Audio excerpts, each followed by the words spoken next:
মনে এত ভিড় কেন? আমার দোকানের কিছু হয়েছে নাকি? এই যে দাদা দিদিরা, তোমরা এখানে কি করছো? আরে কালু, তুই দোকানে আসতে এত দেরি করলি কেন? আমরা সবাই তোর দোকানের মিষ্টি খাওয়ার জন্য অপেক্ষা করছি। কালু, এসেছিস তাহলে? তাড়াতাড়ি দোকান খুলে আমাদের মিষ্টি দে। জানিসই তো, তোর দোকানের মিষ্টি না খেলে আমাদের দিনই শুরু হয় না। ও, তোমরা মিষ্টি খাওয়ার জন্য এখানে অপেক্ষা করছো? দাঁড়াও দাঁড়াও, এই দোকান খুলে মিষ্টি দিচ্ছি তোমাদের। এই বলে কালু তার দোকান খুলে সব পাখিদের মিষ্টি দিতে থাকে। পাখিরা মিষ্টি খেয়ে কালুর বেশ প্রশংসা করতে থাকে। কি সুস্বাদু খেতে! এত সুস্বাদু রসালো মিষ্টি আমি আগে কখনো খাইনি। নাও নাও কালু দাদা, মিষ্টির দাম নাও। ময়ূরী কালুকে টাকা দেয়। এরপর একে একে সবাই কালুর মিষ্টির প্রশংসা করে টাকা দিয়ে চলে যায়। এভাবে বেশ কয়েকদিন কেটে যায়। একদিন, কালু, এখন কেমন মিষ্টি বিক্রি হচ্ছে? বিধাতার আশীর্বাদে বেশ ভালোই মিষ্টি বিক্রি হয়েছে বউ। তাই ভাবছি মিষ্টির দোকানের পাশাপাশি এবার বনে একটা কেকের দোকান দিব। তুমি একা হাতে মিষ্টির দোকান আবার কেকের দোকান সামলাতে পারবে তো? সামলাতে না পারলে দুটো কাজের পাখি রাখবো। তুমি এগুলো ভেবে চিন্তা করো না। এখন বলো তো, গাভীর ভুসি পিঠ আছে তো, নাকি কিনতে হবে?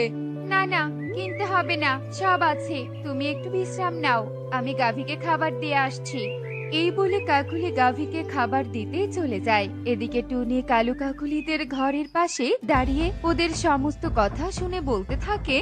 মিষ্টির দোকান দিয়ে যা লাভ করেছে, তার উপর আবার কেকের দোকান দিতে চাচ্ছে। শখ কত! ওরে, কেকের দোকান তো দিব আমি। আর আমার কেকের দোকানের কারণে তোদের মিষ্টির দোকান লাঠি উঠবে।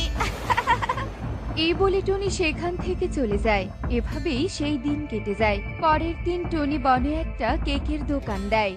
এসো এসো দাদারা দিদিরা, কেক খেয়ে যাও। কেক, আমার দোকানের কেক অনেক সুস্বাদু। যে একবার খাবে সে বারবার চাইবে। এসো এসো, দেরি না করে জলদি চলে এসো। কালু, দেখো দেখো, তুমি কালকে বললে কেকের দোকান দিবে, আর আজকে দেখো টনি দোকান দিয়ে বসেছে। তুমি কি আর দেবে কেকের দোকান? না কাকুলি, দিব না। আপাতত মিষ্টির দোকানই চালাবো। এখন তুমি বাড়িতে যাও, গাভীটা বাড়িতে একা। ঠিক আছে কালু।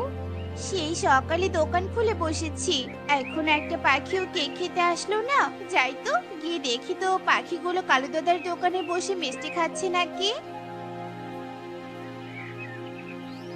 আহা, কি স্বাদ! কালু, তুই এত সুন্দর রসালো মিষ্টি কিভাবে বানাস রে? দিদি, আমার বাড়ির গাভীর খাঁটি দুধ দিয়ে মিষ্টি বানাই। সুস্বাদু না হয়ে পারে বলো? যা বলেছিস। দে কালু, আরো দুটো মিষ্টি